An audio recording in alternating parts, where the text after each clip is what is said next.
Carmageddon is a series that I get a lot of requests for on my channel. While it's been around since the late 90s, it recently received a brand new roguelite spin-off title called Carmageddon Rogue Shift. 34 Big Things, the team behind the latest entry, sent me a copy of the game to check out and potentially create a challenge run for the channel. This could not have come at a better time because I was just thinking about making a video on a more modern racing game, as opposed to the retro ones that I'm more accustomed to. In this game, you're a rough and tumble driver in a post-apocalyptic zombie-ridden world who doesn't play by the rules, except for the ones given in each event that you have to participate in. But you're not only competing for a top spot, you're also engaging in combat with the other cars, along with the zombies, also known as wasted, that are scattered throughout each track. Since this is a roguelite, the objective is to win events and upgrade your car with the credits you earn, so you have the best shot of reaching the end and completing the game. But what if we chose to defy the genre and didn't spend any credits at all? While you can upgrade your vehicle with tons of different perks and weapons, you're not required to. You can just line your pockets with those sweet credits you earn after each event and put them away for safekeeping. So let's open up a high-yield savings account and see if you can beat Carmageddon Rogue Shift without spending any credits.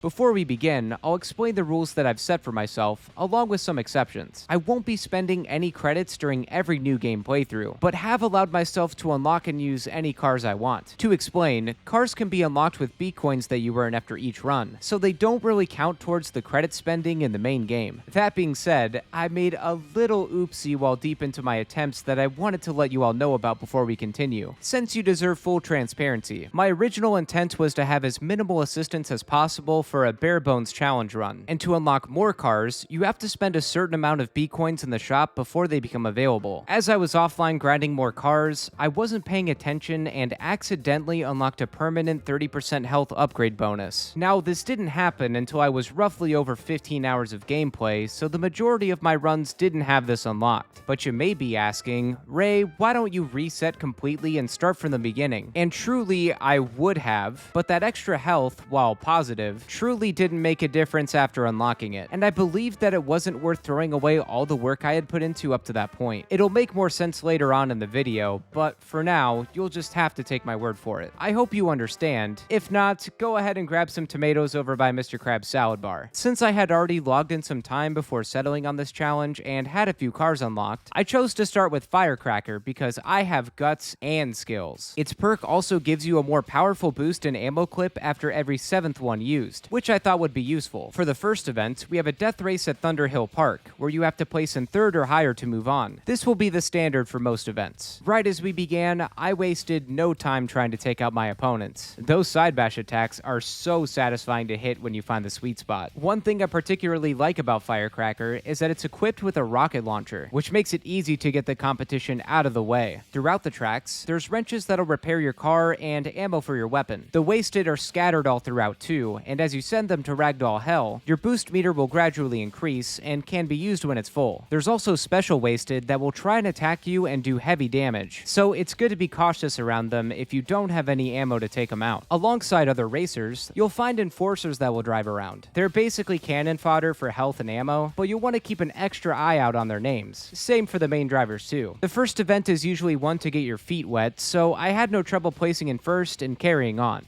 Okay.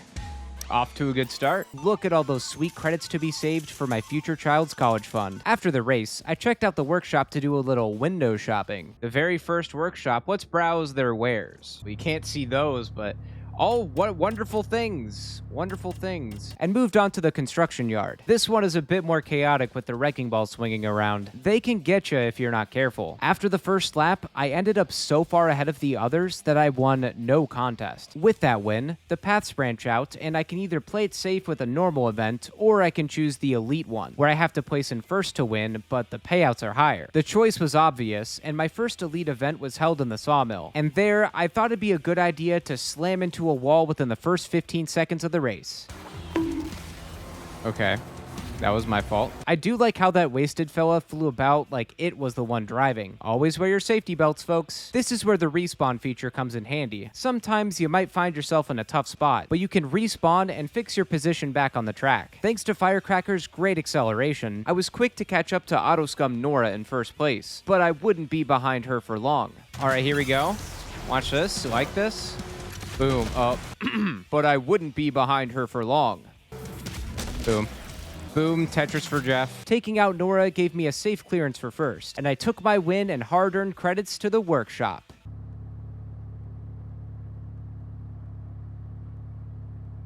The final race of the segment was at the terminal, and it was a bit messy for it being only one lap. Wrecked. Didn't even check himself. The only thing he checked himself in was to a hospital.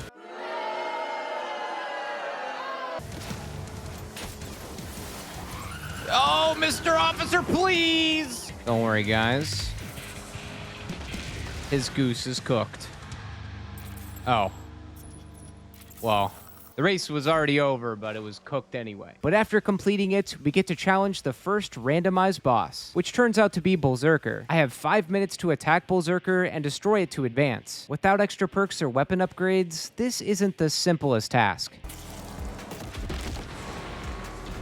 Well, that did not do a lot of damage. Berserker is not to be trifled with. It drops explosive barrels from behind, which do a ton of damage. And when you get close for a side attack, it'll activate its flamethrowers and tear through your health in seconds. My advice is to chip away at its health and keep your distance. If you can manage that, then this fight can be won even without all the fancy bells and whistles. Oh, God, just shoot!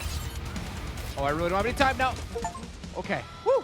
Defeating the boss grants access to the next section of events where the difficulty increases, adding longer paths to the end, opening up new areas to race in, and throwing more cars into the mix. But before we continue... Alright guys, you ready for a little window shopping?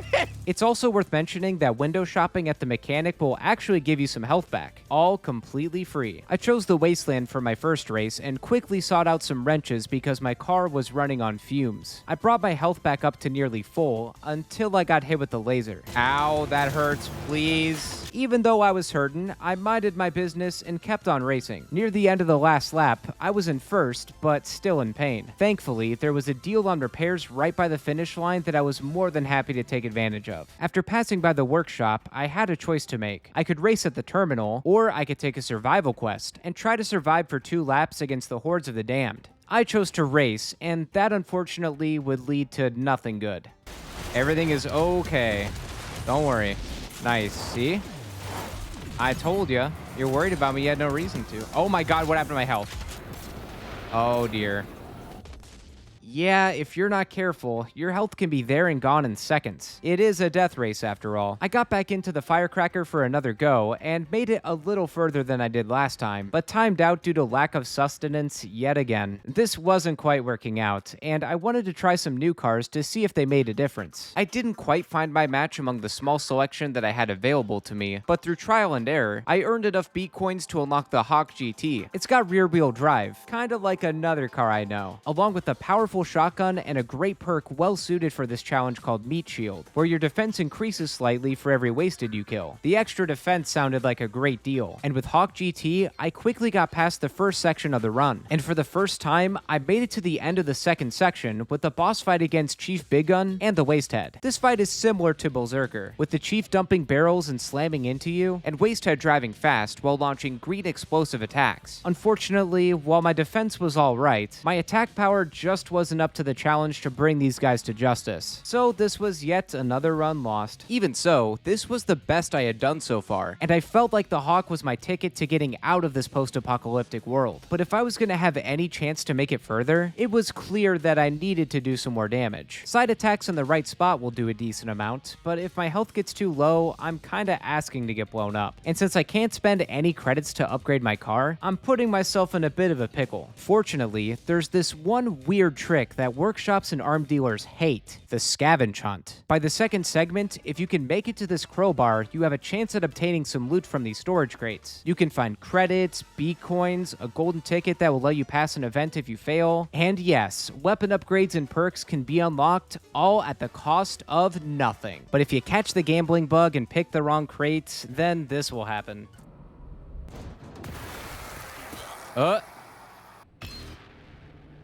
I lost the loot? Despite fumbling my goodies, the scavenge hunt was now my shining light in this dark world, and would be mandatory to hit in every run. However, damage isn't all that's needed to reach the end goal. You have to have speed and skills on the road to make it through too. Those will come in handy when you inevitably reach the boss race with Jetass. And there is indeed a jet on its ass. Jetass, in my opinion, is one of the hardest bosses in the whole game. It's fast, constantly shooting at you, and has crazy health regen. You also cannot afford to make too many mistakes. A few false moves and Jetass will be in front of you faster than you can say Carmageddon Rogue Shift. Much to my benefit, Hawk's great top speed was something that left Jetass in the dust.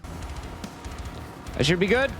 Okay, thank God. That brought me to the final section of events, and it's a long way to the very end. Along with a lengthier journey to the boss, each event is now even harder, with longer tracks and new and familiar areas, now with up to 12 cars total for each race. The addition of more cars means that the craziness ramps up, and in my first race on the outer loop, I made a harsh turn and got caught up in a pileup in the final lap, which doomed my top 3 spot. The rear wheel drive is just tough to get used to, but I made it this far, and I was confident that I'd make it back again in no time. Now I was really starting to take this grind seriously, even though my attempts were far from perfect, and there were many bumps in the road along the way.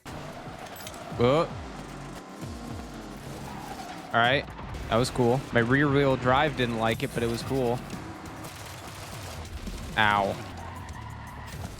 Yeah, damn it! But with each failure, I inched closer and closer to reaching my goal. At one point, I made it all the way to the last race before the final boss, but fell just short due to loss of health. So close. The next day, after an hour and a half of attempts had gone by, I'd finally reached the last race once more. And let me tell ya, I sat there and played through that storm drain in silence, keeping all of my focus on placing in the top 3. I didn't let anything distract me from reaching my goal.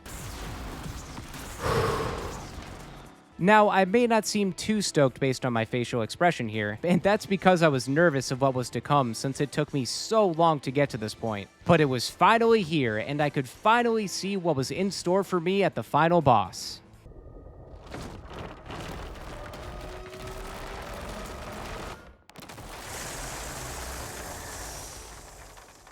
Oh boy. Yup, that about sums up how this fight went. So you all know, I had a tier 3 shotgun upgrade and the quick and angry skill that didn't help my damage. But Tremors has 3 health bars, and you gotta be constantly attacking it like there's no tomorrow. You gotta be mindful of your attacks too, because when its health is gray, it'll have extra defense. But occasionally, its health bar will turn red and a portion of its skin will open up, revealing a weak point. That'll be the best time to strike. However, I found some difficulty trying to attack with my short-range shotgun. It didn't help that I had no ammo capacity upgrades either. You're given 7 minutes to kill Tremors, and throughout that, I struggled to get even one of its health bars down. This is where the true difficulty of this challenge run lies, because the game has expected you to have an upgraded arsenal for this fight, and I was nowhere near prepared. All things considered, I was happy to have reached the end. At least I knew I was capable of getting there, though now it was clear that without more upgrades, the Hawk may not be the best choice of car to bring me to victory. What I needed was something with a lot of speed, something that will gradually increase in health and damage throughout each playthrough. Something green. And there it was, the Shelby 426 coupe. Almost as if an angel with the hands of fate came down from the heavens and answered my prayers. You get the Shelby as a reward for making it all the way to the end, and what a reward it is. While the handling isn't all that great, it's got amazing top speed and acceleration. It's almost like this car was based on many of the challenge runs I've done before, but its best part is its perk. The Pickman, oh come on now, makes it so your health and damage increases little by little as you pick up repairs and ammo, maxing out at an 800% bonus. The downside to this is that your gun starts out with low damage, so you gotta grind through more events and get extra beefy instead of trying to speedrun to the end. The weapon in question is a turret, and it'll automatically attack cars and enemies around you, letting you take more of a focus on the races while it handles the dirty work. Let me tell you that this car made this challenge run grind addicting, adding the excitement of grabbing repairs and ammo. Seeing my attack and health gradually increase after each race just scratched an itch for me. It helped me me be a little more creative too. Normally, I grab ammo one by one as I approach it, but now, I was making more attempts to slide into 2 ammo pickups at once to quickly increase my maximum damage. I also learned a lot more throughout my playthroughs with Shelby too, like you can switch your lock on target by pressing Y on the Xbox controller, and also that you can pretty much dodge most attacks by boosting or sliding when the lock on notification hits below, though I have my chat to thank for that bit of info. With Shelby, I was starting to lose less and taking most of my runs all the way to the end, but while the races and bosses became a little easier, it still wasn't all that simple when I reached Tremors again. Here's where it gets tricky. The turret attacks on its own, as it's supposed to, so you have to make sure that it stays locked on to your main target. Also, if you can't manage to upgrade the turret from a loot box, then you're not going to be doing a whole lot of damage to Tremors, even if you spend some time getting your bullets stronger with the perk. This is how much damage I was doing with a tier 2 machine gun. I made it another time, but I didn't have any weapon upgrades, so the result was the same. It was after that loss that I told myself that if I couldn't reach a tier 3 or higher for my weapon, then I may as well reset my run and try again. After another day had gone by, now with that 30% bonus health I mentioned in the beginning, I was working on the run as normal, and when I hit the loot box in the 3rd segment, I'd get exactly what I was looking for. Oh, thank you, God. Tier 5? Holy leave. Yes, leave. Blue was absolutely true on this day, and I got one of the best weapon upgrades for my turret, along with the silly golden ticket that I paid no mind to, which actually ended up coming in super clutch because I bombed the final race. Now it was time for another rematch with Tremors, and I don't think I have to tell you how this fight went. You could just see this poor guy's health being melted away, and that was with the armor activated. Look at how much more damage I did to the weak spot. After all the fights that ended up in timeouts, I ended up beating Tremors with over 3 minutes to spare.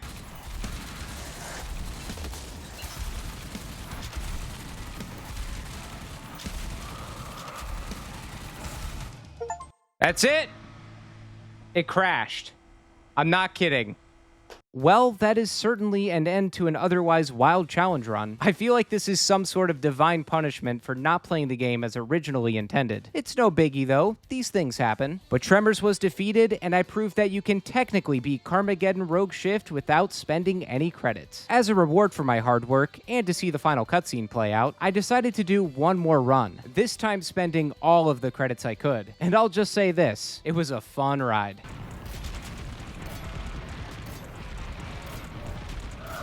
Dude, he just can't keep getting away with it.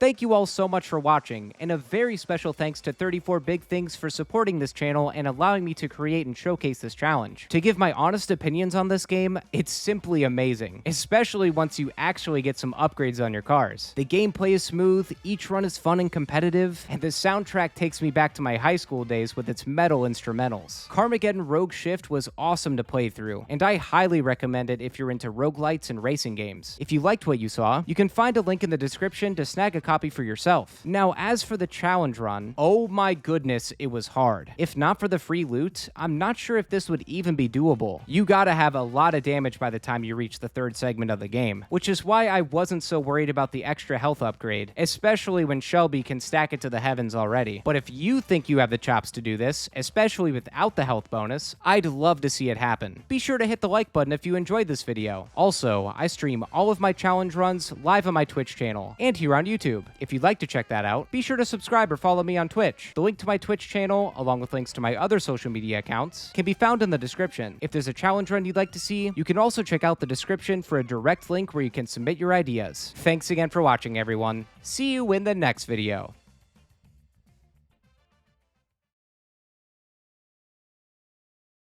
Oh, hey, look. You guys ready for a little bit of window shopping?